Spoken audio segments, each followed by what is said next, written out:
स्वागत है आप सभी का हमारे YouTube चैनल तौहीद क्लासेस में। आज हम पढ़ेंगे कक्षा 10 के गणित विषय का जो वेरी इंपॉर्टेंट टॉपिक है बहुलक। बहुलक के अंदर से लगभग 2 या 3 नंबर के क्वेश्चन पूछे जाते हैं। 1 नंबर का बहुविकल्पीय तो बिल्कुल वेरी मोस्ट इम्पोर्टेंट क्वेश्चन है बहुलक। तो चलिए शुरू करते हैं बिना कोई देरी के। प्रश्न नंबर 1, निम्नलिखित आंकड़ों का बहुलक ज्ञात करो।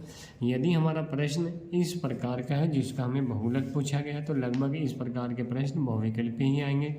तो सबसे पहले हम ध्यान रखेंगे बहुलक होता क्या है। दिए गए आंकड़ों के अंदर जो पद सबसे अधिक बार लिखा हुआ हो वो उन आंकड़ों का बहुलक कहलाएगा। जैसे कि हमारे दिया गया प्रश्न ये है, इस प्रश्न के अंदर 2 सर्वाधिक बार लिखा हुआ है, तो इसलिए प्रश्न का जो बहुलक है वो होगा बहुलक इज इक्वल टू 2। दोबारा से देखेंगे, यदि हमारा बहुलक का प्रश्न इस प्रकार का है तो जो नंबर या जो भी संख्या सबसे अधिक बार लिखी हो वही हमारा बहुलक होगा। तो हमारा जो संख्या है वो 2 सबसे अधिक बार लिखी हुई है, तो इसलिए बहुलक होगा हमारा 2। नेक्स्ट जो हमारा बहुलक का प्रश्न पूछा जाता है इस प्रकार का होता है, निम्नलिखित आंकड़ों का बहुलक ज्ञात करो। एक पद दिया होता है और दूसरा बारंबारता। तो यहाँ पे ध्यान रखेंगे जिस संख्या की बारंबारता यानी बारंबारता के अंदर जो संख्या सबसे बड़ी होती है उसका जो पद होता है वो हमारा बहुलक होगा, क्योंकि दिए गए आंकड़ों के अंदर जो बारंबारता है वो सबसे अधिक 12 है। तो 12 किसकी बारंबारता है? 11 की, तो हमारा बहुलक होगा 11। तो यहाँ लिखेंगे 11 की बारंबारता, 11 की बारंबारता सर्वाधिक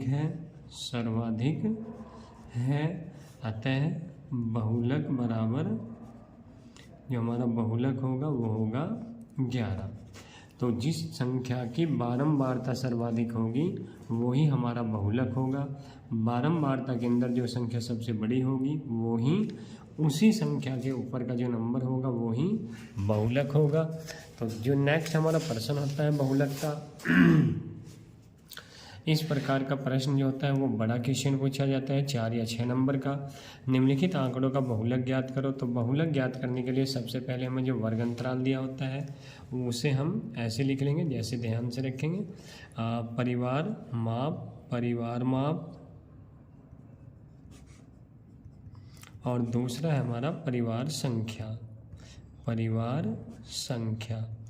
यानी ये हो गया हमारा बारंबारता।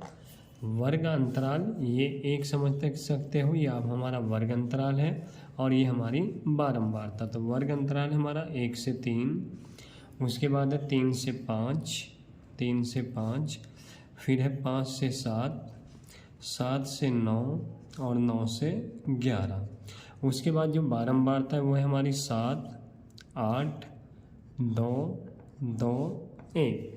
तो जब हम बहुलक ज्ञात करेंगे तो ध्यान रखेंगे जब हम निम्नलिखित आंकड़ों का बहुलक ज्ञात करेंगे तो जो हमारा वर्ग अंतराल है ये हमने लिख लिया यहाँ पे वर्ग अंतराल, यहाँ पे होगी बारंबारता।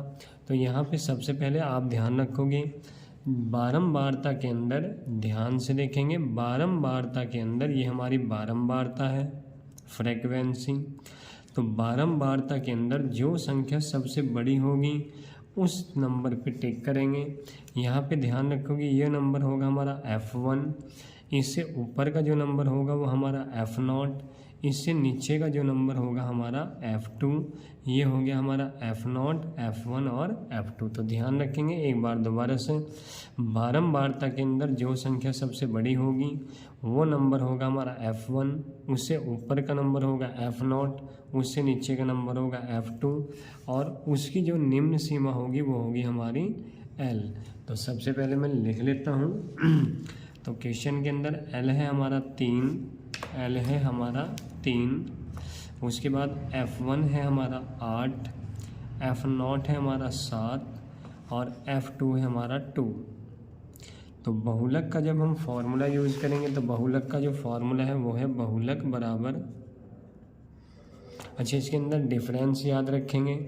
डिफरेंस जितने का इनके अंदर वर्ग अंतराल में जो डिफरेंस है 2 का है तो H होगा हमारा 2। तो बहुलक का जो हमारा फॉर्मूला है वो है बहुलक बराबर L plus F1 minus F0 upon 2f1 minus के f0 माइनस f2 और इंटू h। यहाँ पे हम मान रखेंगे, आप देख सकते हैं हमारा जो l है वो है 3 प्लस f1 है हमारा 8, f0 है हमारा 7 अपॉन, यहाँ पे आप मान रखोगे, देखो f1 का डबल, f1 का 2 गुना, f1 है हमारा 8 तो 8 का 2 गुना होगा 16। f0 और f2 दोनों निगेटिव वैल्यू है तो f0 और f2 निगेटिव वैल्यू है तो दोनों जुड़ेंगे, 7 और 2 9 माइनस के 9 और डिफरेंस है इनके अंदर 2। तो ये हो गया हमारा 3 प्लस 8 माइनस 7 1, 16 माइनस 9 7 और गुणे 2। ये हो गया हमारा 3 प्लस 2 एकम 2 बटा 7, 7 ते 21 और 2 23, तो बहुलक होगा हमारा 23 बटा 7। 23 को आप 7 से डिवाइड कर सकते हो, 7 ते 21, 2 दशमलव लगाओगे 20 हो जाएगा, 7 दूनी 14 40, 4 बचे 7 दूनी 6 60, 7 8 56, तो बहुलक होगा हमारा 3.28। इस प्रकार बहुलक के अंदर जो प्रश्न पूछे जाते हैं वो 3 ही प्रकार के होते हैं। जो हमारा पहला टाइप था इस प्रकार का, जो संख्या सबसे अधिक बार होगी वो बहुलक। अगर हमारा प्रश्न इस टाइप का है तो बारंबारता के अंदर जो संख्या सबसे अधिक होगी उसके ऊपर का जो नंबर होगा, यानी उसके ऊपर का जो पद होगा वो बहुलक होगा। यदि हमारा प्रश्न वर्ग अंतराल में हो तो वर्ग अंतराल के प्रश्न का बहुलक निकालने के लिए फॉर्मूले का यूज़ करेंगे। बहुलक बराबर l plus f1 minus f0 upon 2f1 minus के f0 minus f2 into h। तो यदि वीडियो आपको पसंद आई हो तो प्लीज़ चैनल को सब्सक्राइब करें, लाइक करें, दोस्तों को शेयर करें, कमेंट करें। Thank you very much.